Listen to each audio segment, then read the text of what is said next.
மாவட்டம் மாதம்பட்டி, ஆலாந்துறை, மத்துவராயபுரம், தேவராயபுரம், நரசிபுரம், வெள்ளிமலைப்பட்டினம், இக்கரை போலுவாம்பட்டி, தென்னமநல்லூர் மற்றும் தொண்டாமுத்தூர் கிராமங்களில் உள்ள விவசாய விளைநிலங்களில் விவசாயிகள் கனிம வளத்தை திருடி விற்பனை செய்ததாகவும், விவசாயிகள் மீது அபராதம் தொகை மற்றும் தண்ட தீர்வை தொகை ஆகியவை விதிக்க வருவதாகவும் தமிழ்நாடு விவசாயிகள் சங்கம் சார்பில் கோவை தெற்கு வட்டாட்சியர் அலுவலகம் முன்பு 200க்கும் மேற்பட்ட விவசாயிகள் கண்டன ஆர்ப்பாட்டத்தில் ஈடுபட்டனர்.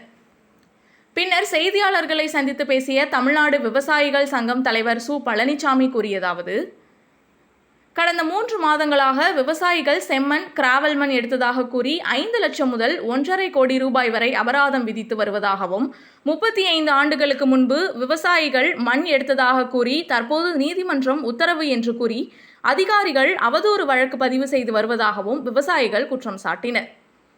அரசாங்கம் வழக்கை வாபஸ் பெற வேண்டும் மற்றும் அபராதத்தை ரத்து செய்யும் வரை தொடர்ச்சியாக போராட்டம் நடக்கப் போவதாகவும் தெரிவித்தனர். மேலும் மண் எடுப்பவர்கள், இயற்கையை அழிப்பவர்கள் மீது வழக்கு பதிவு செய்யாமல் விவசாயிகள் மீது வழக்கு பதிவு செய்து வருவதாக வேதனை தெரிவித்தனர்.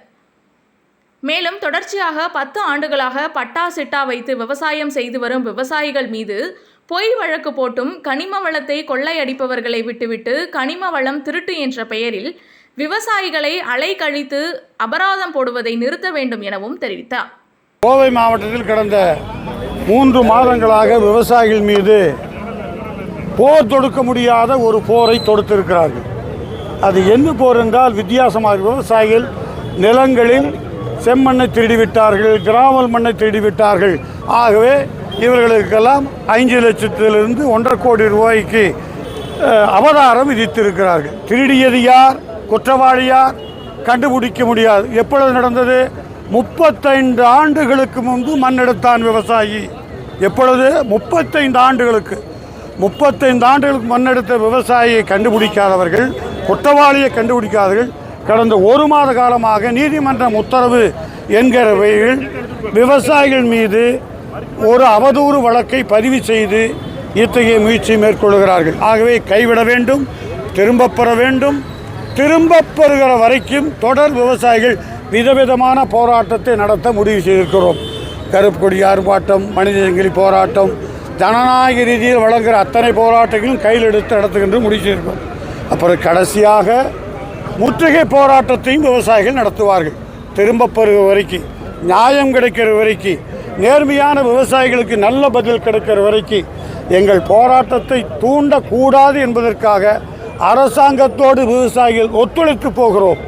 ஒத்துழைப்பதற்கு மேற்கு புறவழிச்சாலைக்கு இடம் கொடுத்தோம். கட்டடம் கட்டுவதற்கு கட்டடம் இந்த கலெக்டர் கட்டடத்துக்கு யார் மண் கொடுத்தார்கள்? விவசாயி தான். கமிஷனர் ஆஃபீஸ்க்கு மண் கொடுத்தார் விவசாயி தான்.